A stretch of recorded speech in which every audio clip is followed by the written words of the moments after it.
The hard interstate borders have caused enormous trauma in this country, as you know. We've had state leaders who have been far too hardline, far too inflexible, and frankly, far too callous. None more so than Annastacia Palaszczuk in Queensland.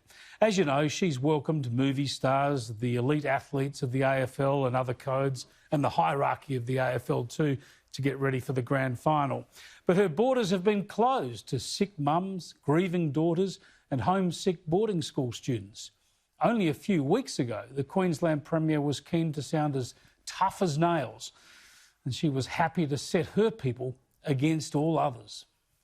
People living in New South Wales, they have New South Wales hospitals. In Queensland, we have Queensland hospitals for our people.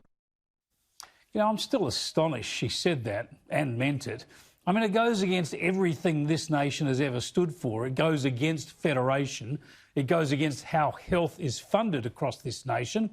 And it was an affront to our core value of mateship. A lot of people had tried to argue that this sort of selfishness, this placement of Queensland above the national interest, would work for Palaszczuk in the lead up to the election. Perhaps that's what she thought too. But now, either her internal polling is telling her something different, or common decency has struck home and Queensland has started relaxing its rules. Tragically, it's opened its borders to the ACT less than a week after that ACT woman was denied the chance to attend her father's funeral. But now Queensland will extend its border bubble starting on October the 1st. This means people in northern New South Wales will be free to travel back and forth into the Sunshine State, and Queenslanders can do the same in reverse, so long as they all get cross-border permits. Look, it's a sensible move. These are all linked communities, but this should have happened weeks or months ago. In fact, they never should have had the hard border in the first place. And the New South Wales Premier certainly won't relent. I feel, given where we are in the pandemic, given that people do want to plan ahead for the school holidays, but also for Christmas and reuniting with family, I would like to see that border come down entirely. South Australia has finally opened its border to New South Wales, so among other things, I'll get to take my kids to see their grandparents for the first time since Christmas, so long as I can get some time off. This is finally moving in the right direction across the country at last, but it is too little too late, and we've got to keep the pressure up. In Victoria, while infections are going in the right direction, everything else is moving in the wrong direction. The lockdown and the curfew continue. Can you believe that our second largest city is operating under a curfew in this country? Now, there's a lot of focus today on the news polls showing that most people in Victoria support Daniel Andrews and reckon he's doing okay battling the virus.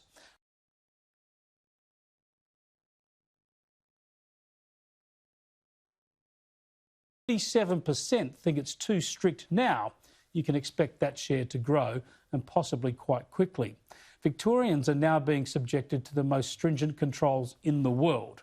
In Victoria, the restrictions on personal movement and choices is more draconian than we've seen in this country's history ever. Outside of jails, I suppose. Yet the Andrews government wants more power. Its new emergency powers bill has passed the lower house. And this has prompted a powerful response from a prestigious cohort of former High Court and federal court judges and other eminent legal figures. The laws allow for people to be authorised to arrest others just on the suspicion they might be about to do the wrong thing. The letter from the legal heavyweights says, in part, authorising citizens to detain their fellow citizens on the basis of a belief that the detained person is unlikely to comply with emergency directions by the authorised citizens is unprecedented, excessive and open to abuse. This is a worry. Unprecedented, excessive and open to abuse. We've never seen a Premier lock down, restrict and threaten his citizens like this before.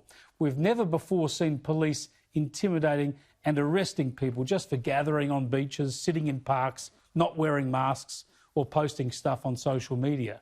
Yet Andrews wants more power. We've already surrendered too much to governments during this pandemic. It's time for Victorians and the Victorian upper house to hold the line.